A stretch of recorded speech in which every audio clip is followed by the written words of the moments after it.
Hey everybody, welcome to the JuggLife Jazz Hour. I'm your host, Chad Wesley Smooth, joined as always by majestic Max Montana. Skip bobbity boop bop bop bop bee mow wow wow wow sow. Coming to you from Orange County, California, this is the JuggLife Podcast with Max Ada and Chad Wesley Smith.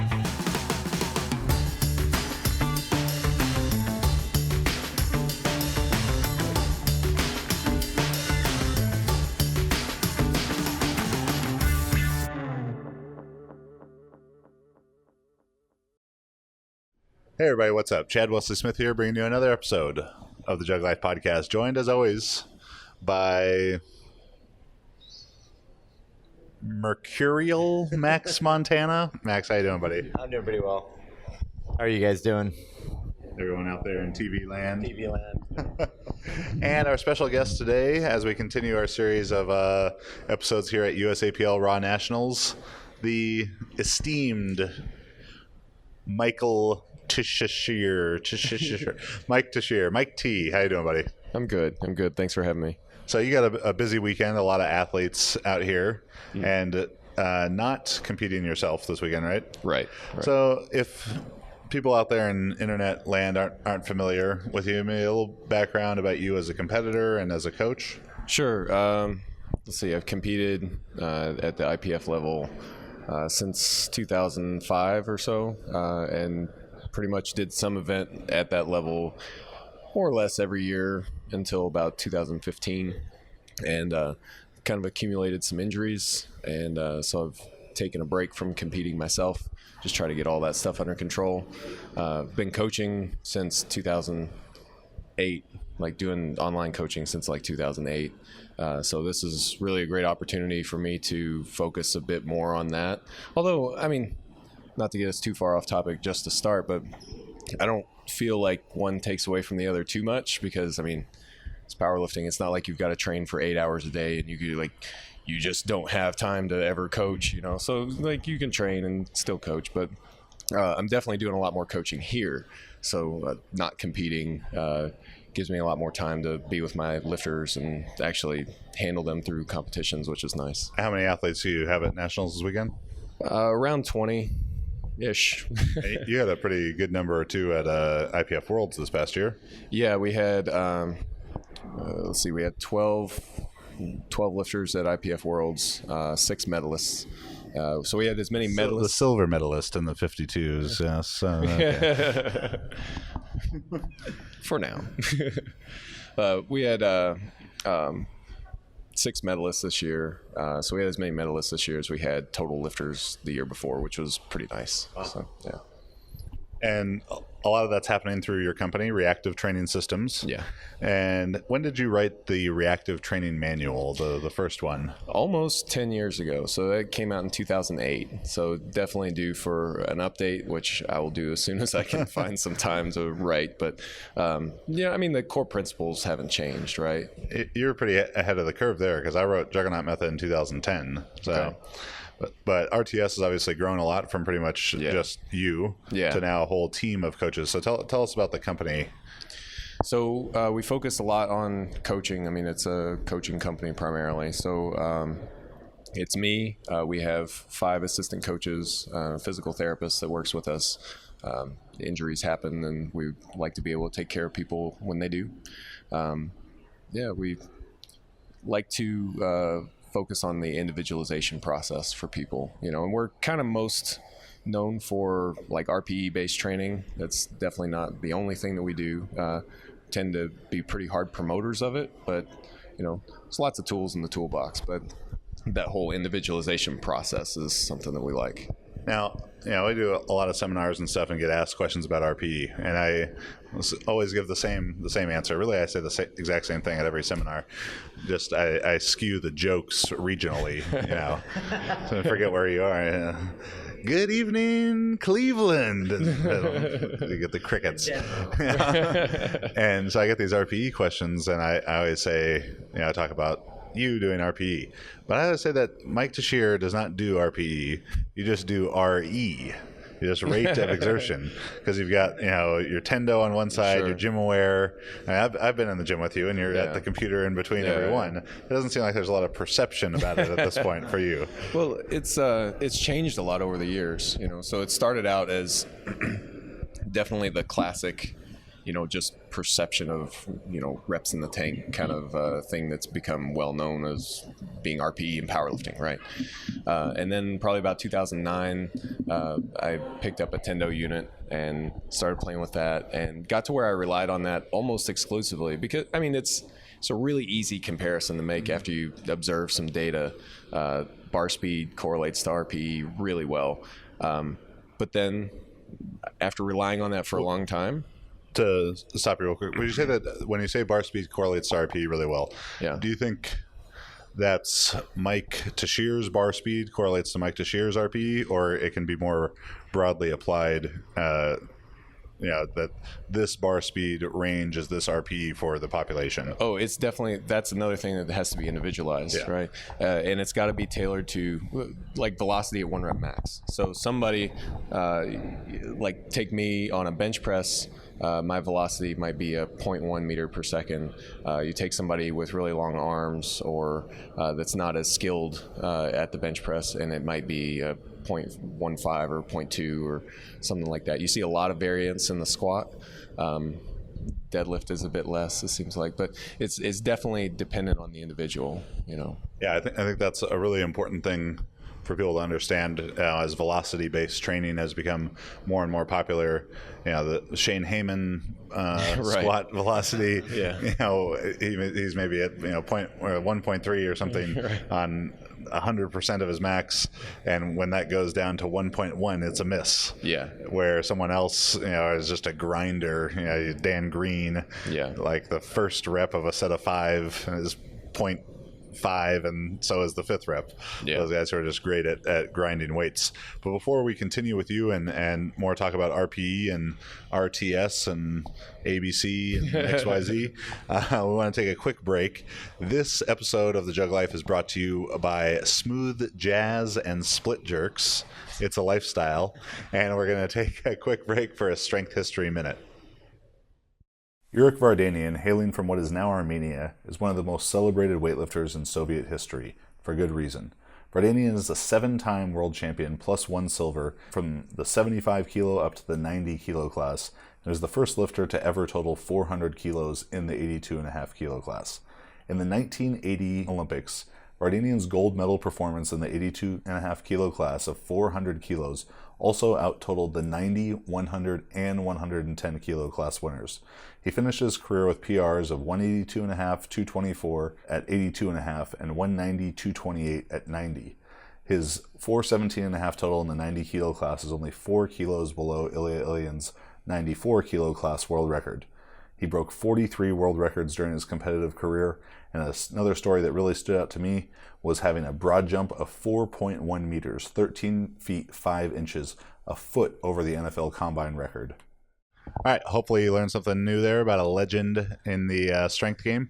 And I want to continue with Mike about RPE, because as I said, I talk about this a lot at seminars, and people ask, should I do percentages? Should I do RPE, sure, reps in reserve?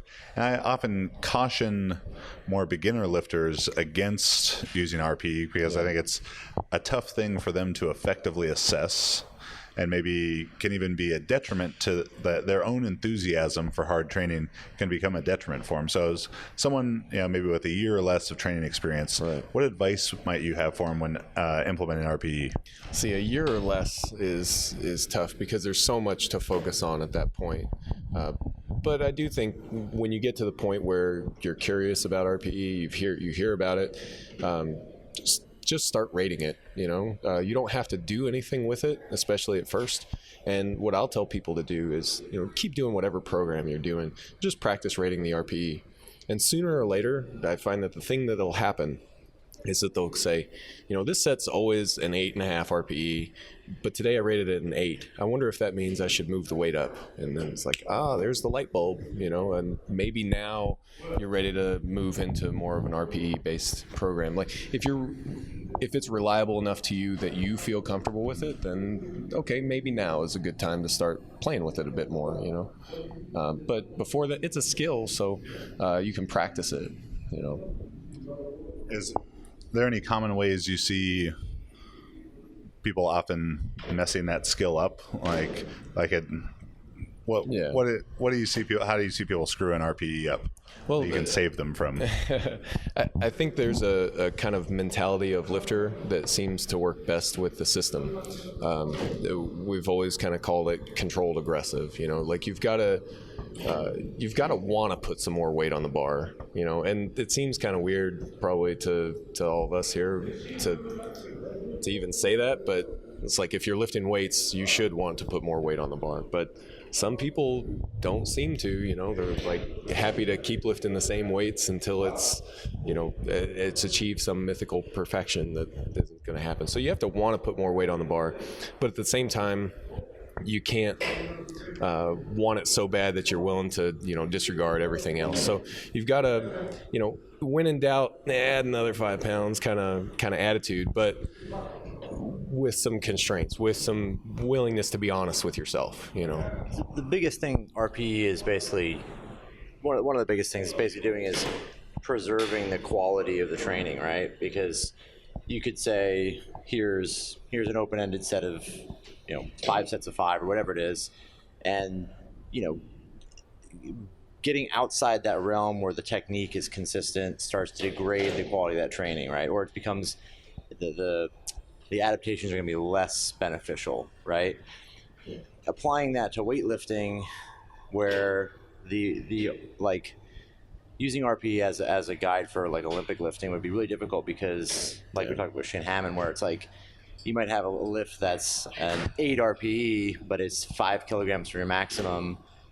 2 more kilos, and suddenly it changes to be impossible, right? Because the technique is such a big factor. Do you feel like there's any way to use RPE for those kind of ballistic movements? Yeah, I think there is. So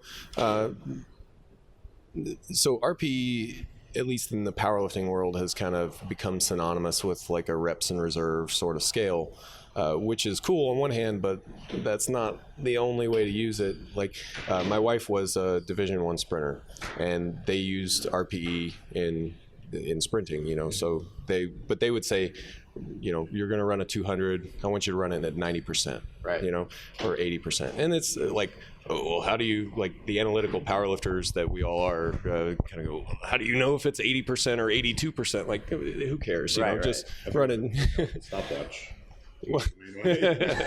That's true.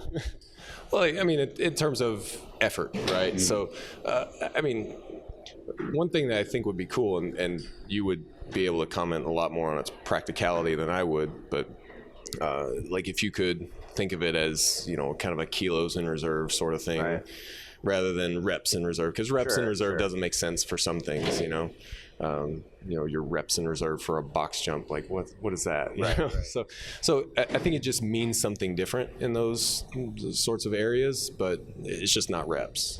So it's interesting because do you find, or do you write programs where, like in weightlifting, most of the work you're going to do is always sub-maximal on some level. There's never really, you're not going to maximize the number of repetitions you're doing per set to the end where you would in powerlifting, where you might have, you're doing sets of 4 or 5 that are at an 8 or a 9 RPE or even a 10 RPE. In weightlifting, you're doing singles that would be at like a 6 or a 7 RPE. Sure. Where, it's just a very different style of training. Yeah. In powerlifting, do you find you're ever writing? I mean, most of the stuff you're doing is so close to the end range, the end reps per set, right? You're 8, 9 RPE or something like that. The goal is to put the right weight on the bar, lift it the right number of times, right? So I think, so we do sometimes use like really sub-max effort stuff for powerlifting. And if you're working at like a 6 or a 7 RPE in powerlifting terms, it's like, who cares? Just pick a percentage. Like if you're off by 5%, based on that day's capabilities, the consequences are minuscule. But if you're working at a little bit higher, closer to the threshold, then the consequences are a little bit more serious, and you may want to, dial it in a bit more closely. So you mentioned that 6 and 7 RPE stuff. I know you're never really writing something that's like a 6 RPE, maybe outside of a deload. Sure. The concept I've thought about with that, because I've done a speed type of work or light work in controlled rest periods, where I might do something in the squat like 5:15 for 8 triples on 1 minute rests. And 5:15 is a weight that in shape I could squat for 20. So a set of 3 is what, a negative 7 RPE. Right, yeah. But I guess how much do you look at the quality and the intent maybe of the reps? Because when I'm doing triples, and I'm trying to just no break at the top, just boom, boom, boom. And maybe I could do 1 or 2 more reps of that same speed and that same intent. Do you ever factor that kind of thing in? I haven't in the past, but I don't see why you couldn't. So the issue with this, and something that I've been a little bit resistant to, is just kind of an explosion of what it could mean. So part of the benefit of an RPE system is that it should help us communicate more clearly, but then we run into some of these scenarios like that. Like another scenario is with singles. I think if you have a skilled lifter taking a single at an 8 RPE, that means something a little bit different than definitely 2 reps left in the tank. Like it can get a little bit fuzzy around the edges, and that would be, like your example would be another example of where it's like, well, like I wish there was, you could almost have a different scale, but then, that really hinders the clear communication piece, and it just blows out. Yeah, like I probably have a 40 or 50 pound range that I can't do another rep. Yeah, but I can do 40 or 50 more pounds, depending on where I am in that range. So that's because those would all be 9 point something RPEs, I guess. Right. Like if you're going to be a purist about how it's administered, but for example, a lot of times when I have a lifter, like I'll tell them do a single at an 8 RPE. What I'm looking for is a single that looks like if they did it as an opener, I would be like, that's a little bit heavy for an opener, so I'm looking for something in that range. And sometimes, you couldn't have done 2 more reps with that. Well, okay, as long as we're putting the right weight on the bar, lifting it the right number of times, then we're getting mostly to where we want to go. So it seems to me, and this is just an observation, that a lot of coaches and lifters that use more of like a DUP sort of style of training adhere to RPE a little bit more than different types of training styles. When you're doing that or whatever, when you're training in that vein, is it possible where, well, I guess what are the factors you're looking for in terms of managing that fatigue, where maybe you have like an accumulation of X number of RPEs in a week, or a certain amount of volume at a certain average RPE or something? I suppose I have to speak for my own experiences, but I tend not to favor approaches that tend to accumulate a lot of fatigue. Just in terms of like a general approach, like the notion of like building up this big fatigue debt where you can't perform, like maybe you're like at 90% of your best, and then you deload and kind of have this slingshot effect where I've never been able to get that to work. Yeah. So we just kind of don't do that. I know some other coaches who maybe use it a bit differently. They don't use it to regulate the weight on the bar. They may just use it to cap the volume. I want you to do 7 sets of 5 with whatever percentage, but if the RPE hits whatever, then stop. So you're supposed to do 7 sets, but if you may stop at 5, depending on how that goes. So there's lots of different ways to use it. It's just kind of a way to measure the effort, though. It just kind of comes back to that, I think. It seems like that can be the case, right? Where you get people that it's almost like they're accumulating fatigue for the sake of just doing that, right? Well, it's funny to kind of look at styles of training that have become popular and like waxes and wanes in popularity. Right. It seems like that was a big deal in like 2015-16 timeframe. Maybe I'm just out of the loop, but it seems like that's declining a bit and people are maybe returning. What do you feel like is more of a trend now? Good question. I'm wondering if all I'm singles every day, maximum, all the time. I hear about this, but I don't know. I think that's definitely a topic I want to delve into a little bit more. Not just general trends that you see, but changes in your thoughts. 10 years ago compared to now. So let's take another quick break before we do that.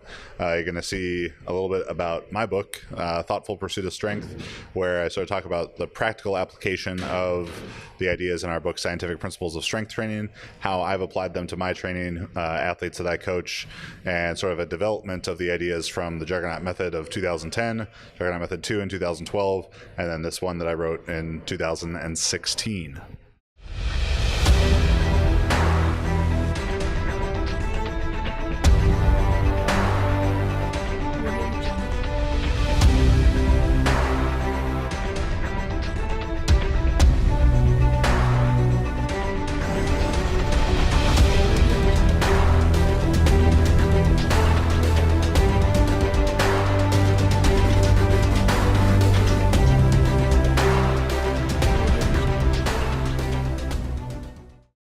All right, so we started touching on the topic of trends in powerlifting and programming.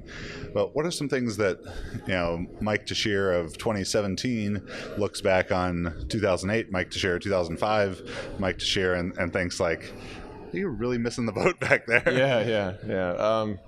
Gosh, I mean, so much has changed, right? And I hear about it a lot since. So the book is like a snapshot of, thoughts at that time, so since then we've kind of gone through trends of a lot higher frequencies in training, a lot more specificity in training, and then kind of not really back again, but definitely a lot more individualized now. And probably the biggest thing that I've learned and done differently in the last, say a couple years has been change things a lot less.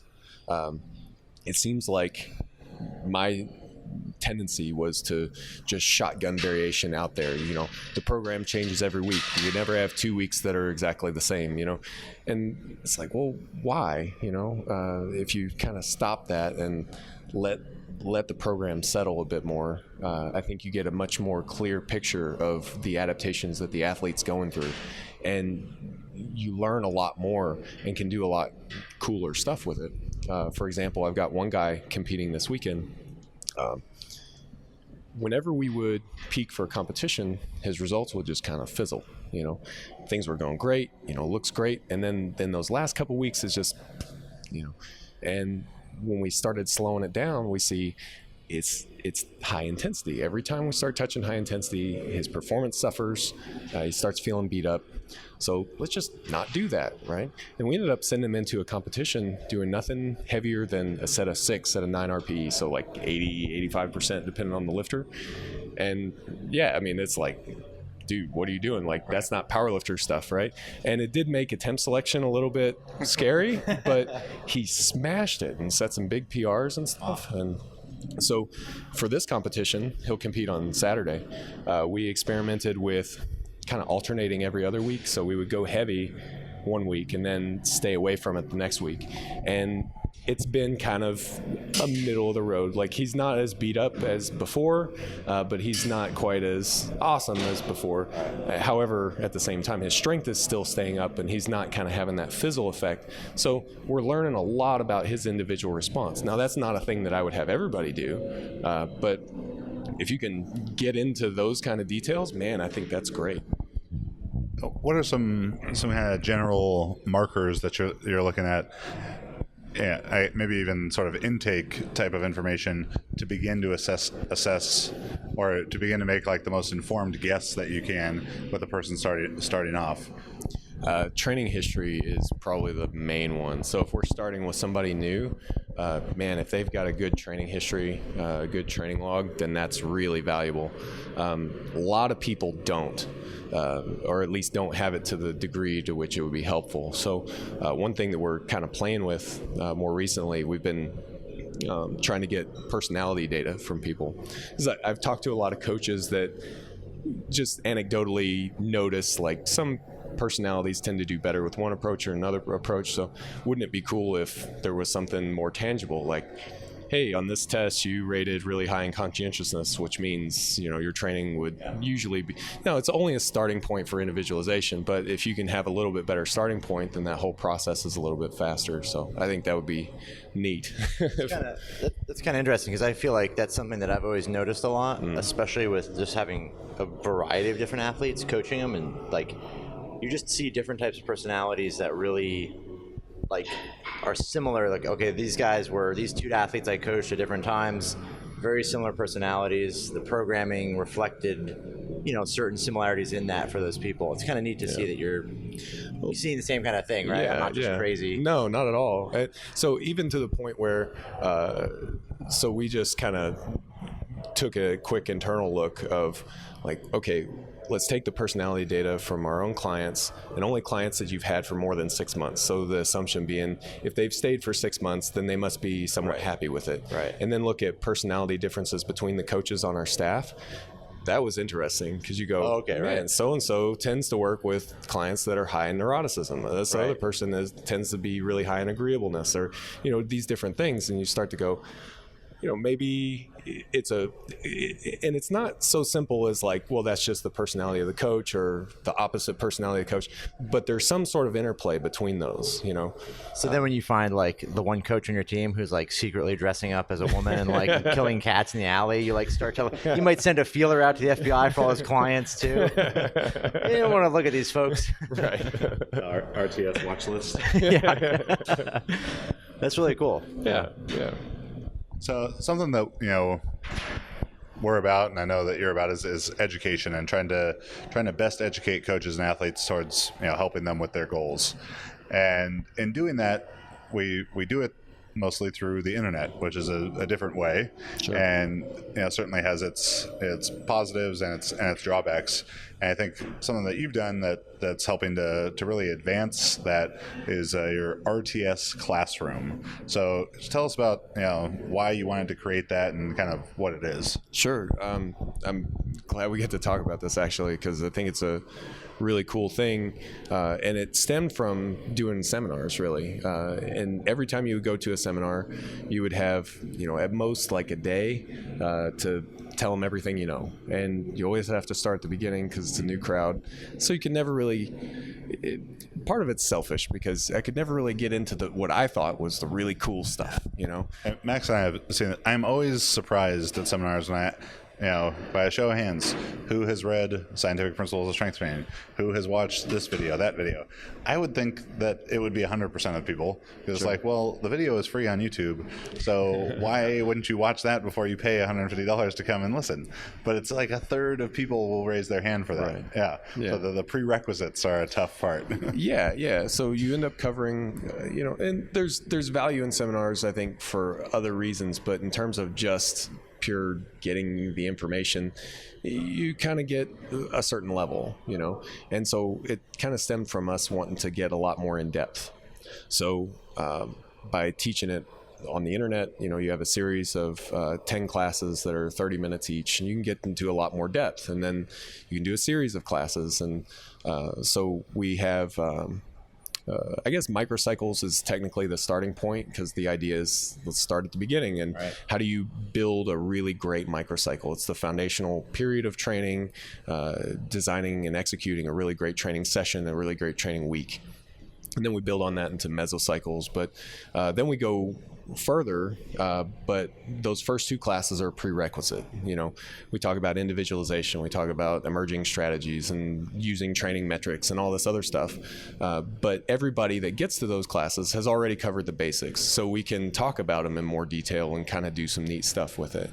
And now we're adding a lot more classes, getting other intelligent coaches and interesting people to teach about their relative areas of expertise. So it's been neat. These are like an online course that goes for a certain number of weeks, and people are signing up online and taking maybe like a lecture course, or Sure. How exactly does it work? Sure. So each class is about 10 lessons, pretty much always 10 lessons, and it takes course over 3 months. So courses begin in January, April, July, October. Yeah. 10 lessons, 3 months. Right. So there's the online video component, but we wanted to have an interactive component as well. So we set up a Facebook group, and we have discussion questions, and try to get people access to the instructors as well. You know, ask your questions, participate in the class. So when we teach mesocycles, for example, which is going on now, and we have a lesson about block periodization, you know, there's kind of homework involved with it. Now, if you don't do the homework, you don't get booted from the class or anything. But if you want to get the most out of it, right, then write a training program, and there's kind of some specifics all laid out. Write a training program using block periodization, and then it gets critiqued, and hopefully there's a lot more learning that gets involved from, you know, just that's cool. Yeah. That's really cool. Thanks. Nice. Yeah. Yeah, we should totally steal that idea. Yeah, no, I'm already just gonna get in there and start pulling pieces out. It's kind of neat because you see a lot of people that it seems like what happens in this industry is that somebody, you know, of your ability or Chad's ability creates programming, creates something, some content, some actual information that gets disseminated down to the next level, where people take the key components of it, missing some of the finer points of details. Again, that gets spread to a larger group of people because 10 people took that information and distributed it. Then, like a pyramid scam, those 10 distilled it even more down to, like, you know, to eventually a point where it becomes almost like an infographic or just a picture, you know, and eventually it'd be like a picture with, like, you know, one letter and like an image, you know, a stick figure doing a dumbbell clean or something. Right. And that becomes now this training knowledge. And so it's cool that you have this education course. I think it's difficult because you're always in that challenging place where when you create this and you produce that it gets kind of taken and redone to the point where it's kind of washed out in the end, right? Well, so we primarily are a coaching company, right? But for me, myself, I've always wanted to tinker with my own training. So I've always kept it, and I've never gone out and like had a coach do my training for me because I like to tinker with it, you know? So I thought, you know, people that want coaching and think like, well, I don't want to worry about it, I want somebody else to figure it out, and I want, you know, there's a variety of reasons to hire a coach, but there are people that just want to tinker with it, or maybe they coach other people or something like that, and so kind of getting more into the weeds and talking about why, and, you know, they're the nerdy ones of us, right. It definitely seems like there's people that are much more interested in the actual process and knowing that stuff are going to be a little more attracted to this kind of thing. And then you take a book like, so you can read Isherin's book on block periodization, right, and that doesn't, when you read the book, you won't finish it and go, now I know how to build a block periodization program for powerlifting. So how can we kind of make that a little bit more plain to people, you know? And so we start out with a framework, you know, like, well, this is generally the process that you go through for building any program. And now we're going to talk about the rules for linear periodization, the rules for block periodization, and everything else, you know? And after that, it's just kind of plugging it into the system. Right. Instead of writing, you know, Mike T's 3 weird tricks to make your powerlifting total go up. Yeah, that's cool. That's a really interesting idea. Thanks. Yeah, I mean, you hit on so many critical concepts there in the education process, because, you know, we get that where people they read the most advanced article we have first and they missed all the other ones. But when you write the articles or make the videos, it's hard to separate the idea like, well, everyone's watched all the other ones so far, right? Sure. So I think, that progressive, you know, system of education, and also such an important concept that I think is lost by a lot of powerlifters and a lot of elite powerlifters is there's a big difference between knowing my program or you know, Mike T's program versus knowing programming. Yeah. Like understanding the why and how and the principle based knowledge. So You're doing the Lord's work, son. Yeah. Thanks. I appreciate it. So what's next for RTS? Upcoming projects or events or anything? Man, lots of stuff. It seems like no grass grows under our feet. But we periodically do a Project Momentum, which is just our kind of not really research projects, but we have an interesting training question and we want to get an answer to it in the most specific way possible. Like, we want it to be applicable to real powerlifters, probably working in an online setting. So we'll set out to answer that question. So we'll probably start another one. It's supposed to be last month, but it'll realistically probably be next month. But so there's that. Those are always free to sign up for people that just kind of want to. And what exactly is that? How is it like a survey? Well, there's a training program involved.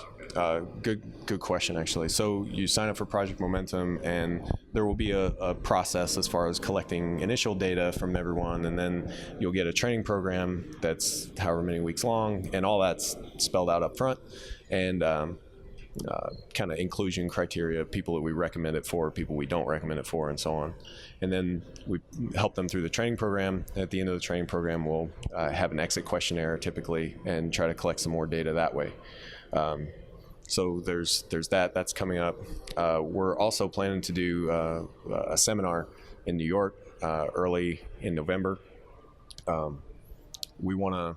You might want to get on that. That's in like 2 weeks. I know, right? But that's probably after this episode may have come out. Well, so there's that. You missed it. So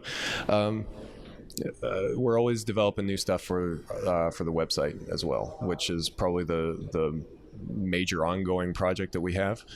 We have a set of online tools on the website that are available for free for anyone to use.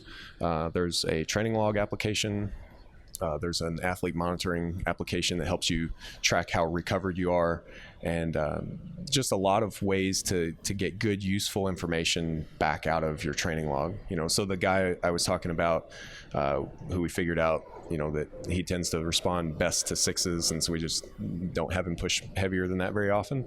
That was a result of using the online system that's just kind of out there. It's freely available. So if anyone is interested in that or wants to sign up for it, you just go to reactivetrainingsystems.com.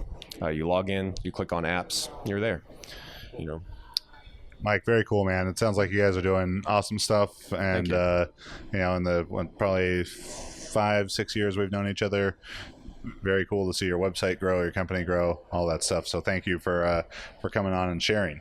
Thanks very much. Now, if you are a fan of the JuggLife podcast and information like this, I feel like we could probably do 4 more episodes with you today, but we'll let you do your coaching, I guess. Please go to iTunes, give us a 5-star review, write us something nice, something funny, maybe a bit of both. And if I read it on the air, you can email me and I'll send you something for free. Like this one from NRWGN. I'm not going to try and guess what that stands for. It said, what Chad Wesley Smith lacks in hairline, he makes up for in great information. I just got a call. Years of experience and humor. I'm actually glad there is no video for podcast because, well, there is now. This is an older one. Because if I had to choose between necessities to sustain life or looking at Chad and his baby blue eyes would win every time. Whether you're into powerlifting, Olympic lifting, or just pretending that you lift on the internet, this is the podcast for you. Well, thank you very much. Sorry they didn't say anything nice about you, Max. No, I'm not that sorry. But so thanks for listening. Thanks for writing the reviews. We really appreciate that. And the more reviews and ratings we get in there, the more people are going to be able to find the podcast. So beyond that, if you are interested in online coaching and you didn't think that all the great stuff that Mike just said was awesome, which it was, you probably should go with him now. It sounded very, very much more professional than we are. But we do that too at juggernautcoaching.com for powerlifting, weightlifting, and super total. So they don't know how to do weightlifting. They think it's a weird looking deadlift. Yeah. So you can check that out. Subscribe to our YouTube. Always proud of the content we put up here. If you're interested in seminars with Max or myself, you can shoot us emails, chad@jtsstrength.com, max@jtsstrength.com, or visit the events section at store.jtsstrength.com. Mike, where can people learn more about you? I guess the best place is probably the RTS website. It's reactivetrainingsystems.com. And I'm active on social media, Facebook, Instagram, YouTube, stuff like that. What's your Instagram name? Mike Tuchscherer. So good luck with that one. Yeah. That's EREREERRER at the end, I think, right? Close. Yeah, you're close. You can find me max_8 on Instagram or on Facebook. And like Chad said, you can email me max@jtsstrength.com. And I'm Chad Wesley Smith at Chad Wesley Smith and at Juggernaut Training on Facebook and Instagram, filling up your news feed all day. Thank you for listening or watching, and we will see you next week.